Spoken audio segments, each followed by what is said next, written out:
Good morning, class. I know I've been a bit here, there and everywhere, but we are back. I'm getting back into routine, and we're going to do some set 11 Cardfight area stuff today. So I've decided I'm going to try and keep the Cardfight area stuff close to the English releases, just so we got a little bit of a base for what people are expecting. I'm not going to do every single deck that comes out in it. I'm just going to pick a couple that I actually enjoy playing. And you know the routine by now. We do the card discussion first, then we go into a game, then we review the list afterwards. And the video for today is going to be on Dragonic Kaiser Vermillion. So Vermillion's a very fun deck that's all about his multi-attacking, but they've changed it up a bit and let him bind now on top of his multi-attacking, while still being able to ping damage as well. So let's start off by actually talking about the boss himself in Dragonic Kaiser Vermillion. So Dragonic Kaiser Vermillion's got two skills. First one is, at Vanguard Circle once a turn, you can counterblast one, choose two of your units with only Narrak army for their clans, and they gain 5,000 power till end of turn. And then until end of turn, when this unit attack, you choose two of your opponent's rearguard circles, and this unit battles all units on those circles and your opponent's Vanguard. And second skill is auto Vanguard Circle once a turn. At the end of the battle this unit attacked, if you played a normal order this turn, and your opponent's damage zone is 4 or less cards, you can discard a card from your hand, choose one of your opponent's Vanguards, and deal it a damage. So, really nice card from the get-go here. Counterblast one, let two cards scale overall. You kind of give it to himself, make him an 18k unboosted, or you can give it to two rear guards, make them scale even nicer. There's so much flexibility in it. And then obviously the second part of that skill is the fact that he then gets to attack circles, not units. So if the units themselves say this cannot be selected as an attack target, choosing the circle lets us bypass it. So it's really interesting to play around with. As for the second skill, the pinging a damage for playing a normal order, just for discarding cards, really nice, because obviously we can utilise this by discarding things like Rising Phoenix for the following turn, any dead grade 3s that we don't need so we're not giving up our shield value. It's just something we can play around with. Pinging a damage, it does activate any defensive triggers they hit, so you do need to play around with this carefully. But what normal orders have we got? Well, with the encounter ride line, they did decide to release a encounter order to go with it. This is going to be for Vermillion, the Eternal Thunderbolt. So, Eternal Thunderbolt is, this card can be played from drop. And play this if you have a Vanguard with Vermillion in its card name and only Narrak army for its clan. You then choose one of your Vanguards, and until end of the turn, it gets continuous Vanguard Circle. When your opponent's rearguard is hit by this unit and would be retired from rearguard circle, bind it instead of retiring it. And continuous Vanguard Circle. If your opponent has no rearguards, all of your front row rearguards gain 5k power. And if you play this card from your drop zone, you then bind it. So, really interesting order. It takes Vermillion's 3-card attack and turns it into I'm attacking your Vanguard and binding 2 rearguards. Because Narrak army has always been the retire and bind as of the start of G series. So being able to utilise the G Narrak army style of bind retire, but still have Vermillion's 3-card attack that he's known for, so just having him swing at the entire front row isn't that an amazing of a skill, especially when in fact we've already got Clarissa from Lyrical, who is already, because I've played my order, I get to attack 3 rearguards. So you have to be somewhat different to Clarissa at least.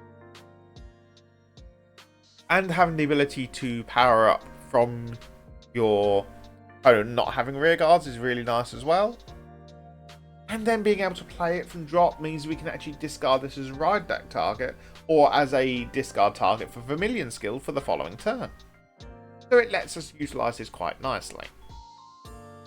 But those are the nice quick example cards. Let's dive into a game and see how this deck actually does. Alright, and here we go. We are now in the game. So, starting with heads, tails. Opponent guesses heads, gets to go first. And this is a little bit of a fun one here, because you get to see the new promo Dino Dragon in action alongside Vermillion. So, do my shuffle up, he decides he's keep what he's got, so we're good. And let's start off. So, we see that he's going for the buff Saga override line. And the reason he's gone for this is because it actually lets him not have to worry about discarding too many Dino Dragons. Obviously, he gets this off the ride, then next turn he'll discard the shield to pick it back up again, and then the following turn discard the shield again. So you do see I'm getting a lot of my orders here, so I'm just filtering them out to drop zone quickly so I can then utilise them. And the drop to then bind themselves. So basic swing in, no trigger. Does hit defensive crit, but obviously does nothing because I've got no rear guards. That's fine. And as we see here, discards a shield, picks it back up again. And he decides to start putting some pressure on with the rear guards. So obviously the Brachiosaurus can retire and draw him cards, so he's digging deeper into his deck. But I hit a defensive trigger to shut that down anyway. So then draw for turn, and we do see me discard the cycle card here if I remember correctly. Yep, discard the cycle card. Ride. Cycle skill first to Soul Blast, draw bot deck. And then search for the order.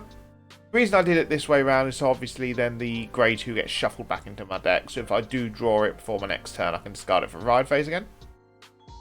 And I decide, yep, let's monitor his rear guards, keep that Brachiosaurus under control. And I force 15k shield out of his hand, which I'm very happy with. So, opponent then rides up into the new Dino Dragon. So obviously still relatively new cards, so getting used to it. So on place he gets to look at top 7 cards and call 2 Dino Dragons. And then when he attacks he counterblast 1, sacks a Dino Dragon to call, and then nuke a column, and the Vanguard gains 10k. So got some nice pressure here. So he's swinging with the Brachiosaurus first with the booster, just so he can then nuke it off, draw a card, which I'm fine with.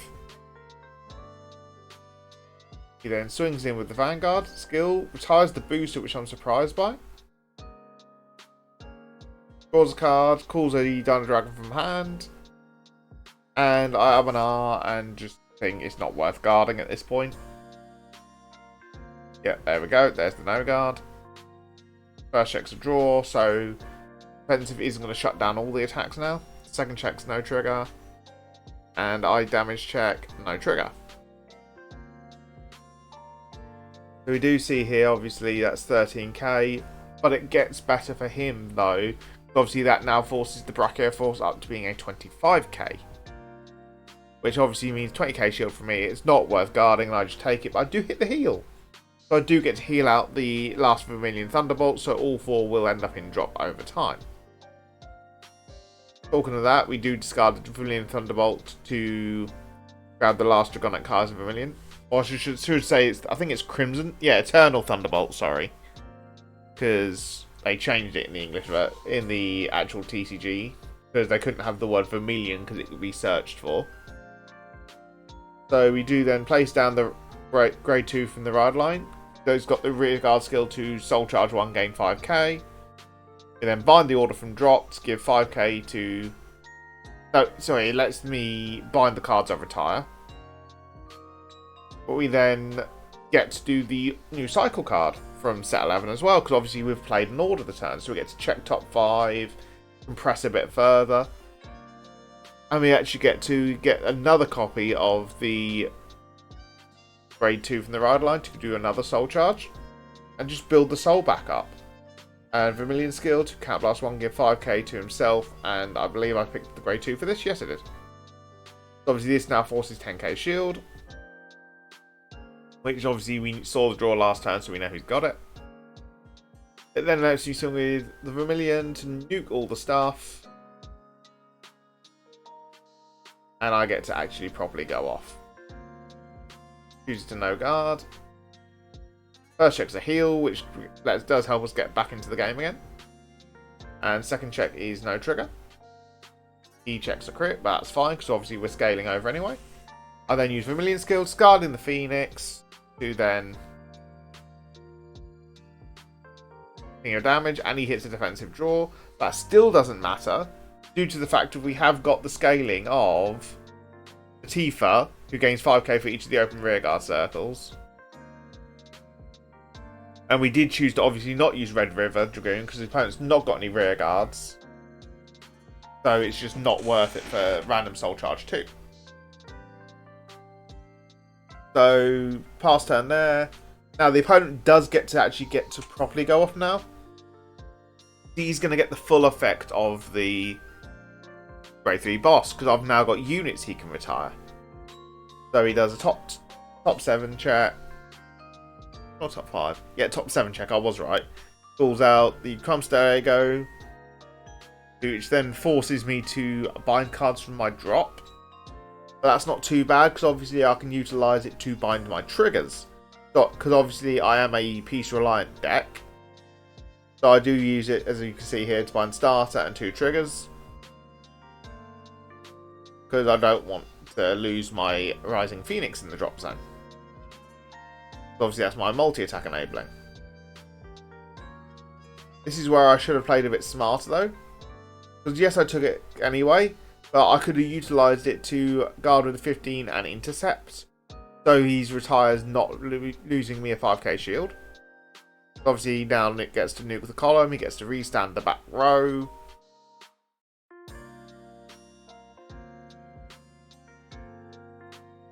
Obviously I completely blanked up. Both of us completely blanked till after the attack that he's supposed to retire the column. Yep, there we go. He's now realised they're retired. Which obviously then that phased me.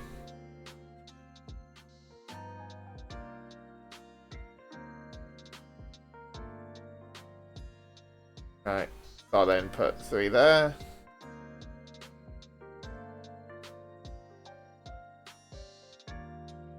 Obviously all that's done, blocked the attack. He's now swinging, 38, so obviously I block it. And he decides to swing for Latifah instead because he's realised, okay, this isn't going to do... I've taken out most of his attackers, so let's try and actually deal with some rear guards. And this is the point I actually realised, wait, he Soul Blasted but then put it back into Soul. So he then realised, oh yeah, and then Soul Blast the Rad Line back out again. I let Latifah drop because it's just not worth it at this point. And we draw for turn. And we draw yet another Red River Dragoon into another Rising Phoenix. So obviously, I just chuck down a board. And go balls to walls, let's go for things. Activate the Eternal Thunderbolt from drop. So I've got the bind back online again. Cat Blast 1 for Vermillion to give 5k to Red River Dragoon and to the Rising Phoenix. They're both solo 23k attackers. And this is where I think I do a lot of aggro pushing. We do Cat Blast 1 to retire the back row that gains 5k for each grade 1. So 31 at Vanguard.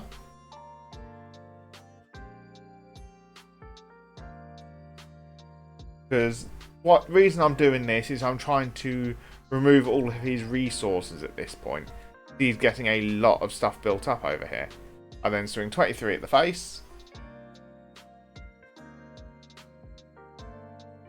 And then Vermillion swings at the entire front row.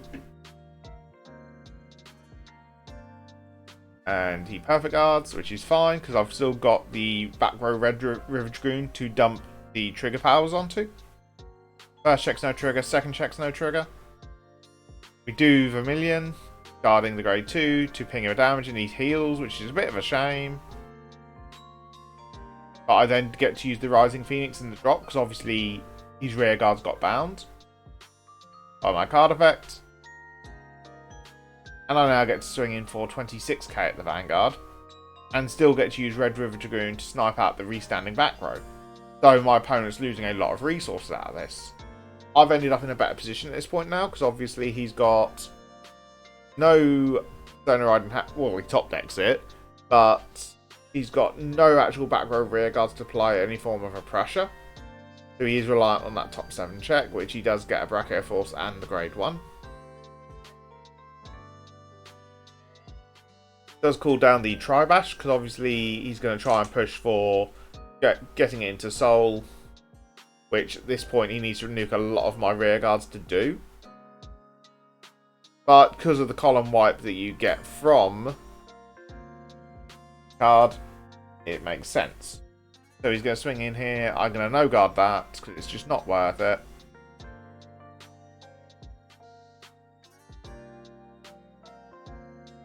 He takes out one of my back rows. He's going to nuke out the other column, which is going to provide a lot of pressure. So, yep, as you can see there, and he gets the Tri-Bash with the crit. But because he's done that, I now have the crit heal online because he's gained a crit via a card effect. I get to do this for a 2 to pass. First check's the over trigger, which honestly didn't make a difference. Second check is no trigger, and I do not heal out. So that is the game. I shall catch you guys again in a minute. Alright, so that was the game. As you can see from the game, it was a very nice bit of back and forth there. Unfortunately, opponent ended up winning out, so I just ran out of attackers. And you can tell that by the fact that I just chucked an army of grade 1s down on the board. But from what we did see, we did have some nice good combos with the early game plays, obviously with Latifah. Unfortunately, the best thing I could find off Latifah was another grade 2. If I'd been able to find a grade 1 and get to combo off that way, it'd have been even better. But let's just talk about the list and see where it goes. So obviously this is the list I was using. And let's start talking about Latifah, seeing as obviously it just mentioned her. So Latifah's really good for the fact obviously activating the Eternal Thunderbolt from the drop zone does let us use her first skill. And we can then compress down, try and find our Rising Phoenixes to give power, or get another attacker out of deck if we need to. He also does gain the 10k power for an empty column, which is really nice to have. On top of the 5k we're getting from the Eternal Thunderbolt, it does start to add up very, very quickly. As for other cards in the deck, obviously we did see that I did discard a cycle card in there, and Colgaflan, however you pronounce him. He's really nice for the deck as well, because he's on place retire as well, but if you only if you've Persona Road. But he does retire all the cards in the column. So you can utilise him to pull down, nuke a column, Vermillion's taking 2 more rear guards out, and you're actually getting a nice bit of board control in the deck. But his main use really is to Soul Blast 1 when he's discarded to bottom deck him and draw a card. So really nice to have, just an extra little bit of cycle for the deck. And as we saw from the game, we do have the Rising Phoenixes, which is our multi-attack enabler. And being able to call itself from drop zone just for a Soul Blast 1 when any card is bound by your card effect. This does count also when you're activating the Eternal Thunderbolt from the drop zone, and you're self-binding it, you can then call the Rising Phoenix out. It does have the second skill that you can retire itself and give 5k to your one of your other units, which I could have utilised better in that last turn that I had to, when I called it from hand, to boost up the power of one of the, I'm trying to think the name of the card now, Red River Dragoons. So obviously it would have then been a 28k, because it would have been the 10k from the Persona Ride, plus the 5k from Rising Phoenix, plus the 5k from the Vermillion skills, but it's solo 28, and I'd have been able to technically obtain 5 attacks that turn, because I could have then called 2 more Rising Phoenixes back out of the drop after the Vanguard attacked. So hindsight is 2020, but I honestly don't feel that any plays I would have made there would have been any different. But overall, Vermillion is a very fun deck. It does still need that extra little push, which we have got coming in the promo, which, due to our cycling, it should be coming out for December and January on the English side. and it's going to be really interesting to see how much Vermillion actually shakes up post-promo. But that's going to be it for this video. If you haven't done so already, please do like and subscribe, it very much does help the channel. And I shall catch you guys in the next video. Bye bye!